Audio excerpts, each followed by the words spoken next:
Greetings, citizens, and welcome back to the Hidden Dagger Inn. Tonight we're going to discuss Spies and the treachery that is bound to come with them. So without further ado, let's begin. Ready to work. In the complex world of MMORPGs, guilds often play an important role in shaping the player's experience. Whether it's in the capacity of a social hub, or a tactical war machine, or a crafting empire, the success of the guild relies heavily on trust, strategy, and unity. However, in the insertion of spies into guilds, either as covert agents of a rival organization or a disgruntled member, can have devastating consequences. In most MMOs, guild leadership often grants trusted members the right to invite people, give them specific roles, titles that frequently come with responsibilities and permissions such as managing the resources of the guild, withdrawing funds, or controlling access to important guild assets. While this system is designed to distribute the workload and ensure smooth operation of the guild, it can also be exploited when a spy and/or spies infiltrate the ranks. To give you some notable examples of these dirty deeds done dirt cheap, I'm going to go ahead and give you some examples from games such as EVE Online, Albion Online, and ArcAge. EVE Online is perhaps one of the most famous MMORPGs where spying has had the most substantial impact.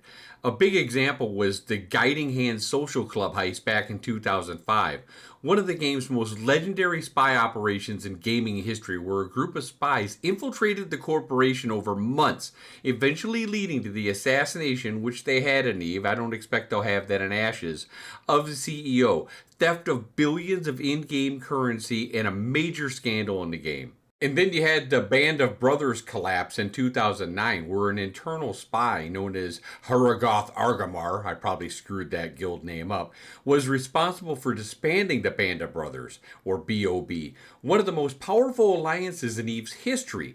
His actions led to the fall of a superpower and reshaped the game's political landscape. That's the power of spies. If you were in any way, shape, or form associated with these guilds during this time, please chime in the comments, whether it be in this game or from Albion Online or ArcAge. An example from Albion Online, which was very guild-on-guild intensive, similar to how Ashes is going to be, the GVG sabotage in Albion Online, where spies had critical roles in sabotaging guilds by giving away their battle plans for deliberately undermining their guild's defenses during territory fights. Sound familiar?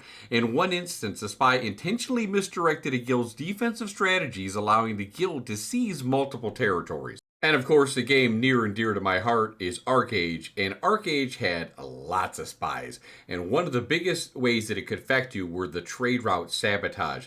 The infiltrators have been known to feed information with the valuable trade routes and cargo to the pirate factions, often resulting in ambushes or large-scale theft.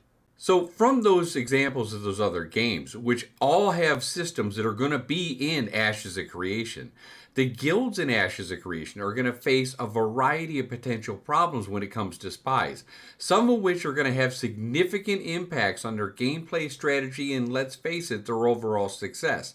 If they don't vet their players properly, this is going to be a real problem. Before I go into a detailed breakdown of my key concerns, one of the biggest problems I feel for guilds is, since the guild number is capped at 300 if you choose to go down that route, many larger guilds who have many more than 300 members will be branching off into sister guilds, thus makes vetting much harder to deal with.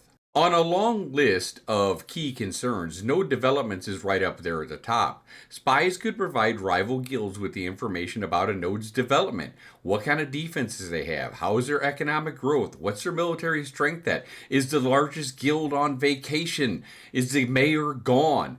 Are they vulnerable to sieges? This could allow enemy guilds to time their attacks when the node is at its weakest. Then you have siege preparations. If a guild's preparing to lay siege on a node or defend its own, a spy can relay the defensive positions, tactics, resources, possibly where a relic might be held, to the opposing side, making it easier for them to counter and overwhelm the guild's efforts. You could certainly have spies manipulating mayoral elections. They could influence the elections by just talking to the people, of course non-military nodes, working to support a candidate who might benefit a rival guild.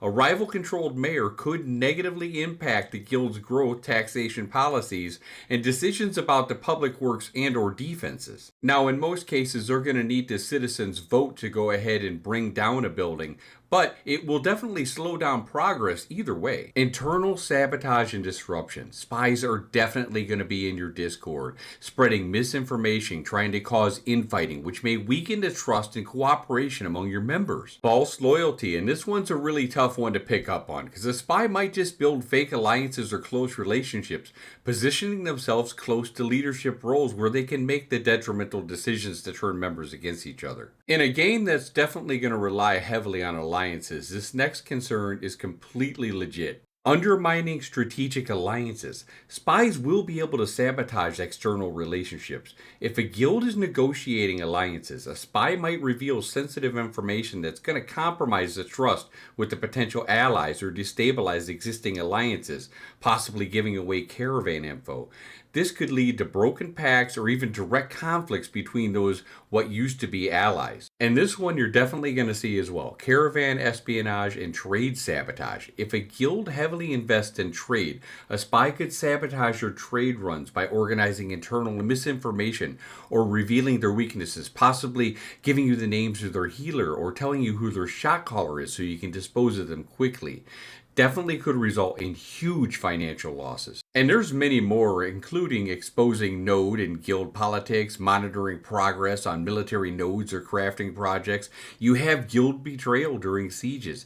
Did you have a bard sneak into the mayor's group where he's going to use this gambit so he's easily dispatched and making him very easy to kill? These potential risks require guild leaders in Ashes of Creation to actively vet new recruits, test loyalty, and maintain secure communication channels. Implementing rigorous vetting processes, secret strategies, and compartmentalization information among guild members will be a key strategy for the guilds to prevent and mitigate the impact of spies. So now that we're aware of this massive issue, which I feel will present itself in interesting ways which we have not seen in many games due to the nature of Ashes of Creation, can guild leaders prevent this? If you guys enjoyed the video and it's received well, I'll go over my next video on how guilds can help prevent spies and be proactive. Make sure you leave your comments below if you feel spies will play a large role at Ashes of Creation. And as always, if you enjoyed the video, please consider hitting that like and subscribe button so the channel can continue to find more Ashes of Creation copium addicts. And as always, Vera, thank you very much and have a great day. Work complete.